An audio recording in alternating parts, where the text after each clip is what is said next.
ಒಂದು ಆಚೆಗೆ ಮನ್ಸೂರು, ಆ ಊರಿಂದ ಅಪ್ಪಣ್ಣ ಅಂದ್ಬಿಟ್ಟು ನಮ್ಮ ಸ್ನೇಹಿತರು ಬಂದಿದ್ದರು. ನಮ್ಮ ಹಳ್ಳಿಕಾರ್ ಲೋಕೇಶ್ ಫಾರ್ಮರ್ ಅನ್ನೋ ಒಂದು ಯೂಟ್ಯೂಬ್ ಚಾನಲ್ ನೋಡ್ಕೊಂಡು, ಆ ಯೂಟ್ಯೂಬ್ ಚಾನಲ್ ನೋಡಿದಾಗ ನಮ್ಮೂರಿಗೆ ಬಂದಿದ್ದರು. 2ನೇ ಬಾರಿ ಬಂದಿರೋದವರು. ತುಂಬ ಒಂದು ಖುಷಿ ಆಗ್ತಿದೆ ನಮಗೆ. ಈಗ ಇಲ್ಲಿ ನಮ್ಮ ಏನು ರಾಮನಗರ ಜಿಲ್ಲೆ ಲಕೋಜ್ನಹಳ್ಳಿ ಅನ್ನೋ ಒಂದು ಗ್ರಾಮದಲ್ಲಿ ಒಂದು 2-3 ಕರುಗಳನ್ನ ಕೊಡಿಸಿದ್ದೀನಿ.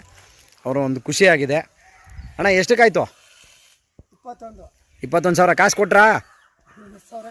ಇನ್ನು 10,000 ಕೊಡಬೇಕಾ? ಆಯಿತು, ಕೊಡ್ತಾರೆ ಅದನ್ನು. ಓಕೆ, ನಿಮ್ಗೆ ಸಮಾಧಾನ ಆಗಿದೆಯಾ?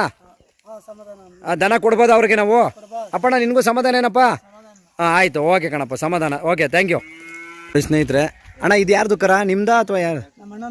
ಅಣ್ಣಂದು. ನಿಮ್ಮದೇ ವ್ಯಾಪಾರ ಆಗಿರೋದಾ ಅಣ್ಣ? ಇವಾಗ ಇದು ನಿಮ್ಮ ಅಣ್ಣಾರ್ದು ವ್ಯಾಪಾರ, ನಿಮ್ಮದೇ ಎಲ್ಲ ವ್ಯಾಪಾರ ನಿಮ್ಮದೇ. ಈಗ ಕರ ಕೊಟ್ಟಿದ್ದೀರಾ, ಎಷ್ಟು ಕೊಟ್ರಿ? 18,100 ರೂಪಾಯಿಗೆ. ಅಣ್ಣ ಎಲ್ಲ ಬಂತ ಇದ್ರದ್ದು? ಇದ್ರದ್ದು ಪೂರ್ತಿ ಸಮಾಧಾನ ಆಗಿದೆಯಾ? ಕರ ಅವ್ರಿಗೆ ಹಿಡ್ಕೊಡ್ಬೋದಾ ನಾವು? ಸಂಜೆ ತುಂಬೋದಾ? ರೆಡಿನಾ ಅಪ್ಪಣ್ಣಾರೆ? ನಿಮಗೂ ರೆಡಿ ಏನ್ರಿ? ಎಲ್ಲ ರೊಕ್ಕ ಎಲ್ಲ ಕೊಟ್ಟಿದ್ರಲ್ಲ, ನಿಮ್ಗೆ ಸಮಾಧಾನ ಆಗಿದೆಯಲ್ವಾ? ಬೆಲೆ ಏನು ತೊಂದರೆ ಏನಿಲ್ಲ? ಹಾಂ ಓಕೆ ಕಣಪ್ಪ, ಆಯಿತು. Okay, thank you. ಬರ್ರಿ. ಕರ ವ್ಯಾಪಾರ ಆಯ್ತಾ? ಎಷ್ಟಕ್ಕೆ? ದುಡ್ಡು ಎಷ್ಟು ಬಂದದೆ? 23,000. ಹಾಂ, ಇನ್ನೆಷ್ಟು ಬರಬೇಕು? 20,000 ಯಾವಾಗ ಕೊಡೋದು ಅಂತ ಹೇಳಿರೋದು? ಹಾಂ, ಯಾರ ಕೈಲಿ? ಡ್ರೈವರ್ ಕೈಲಿ. ಒಪ್ಗೆನಾ?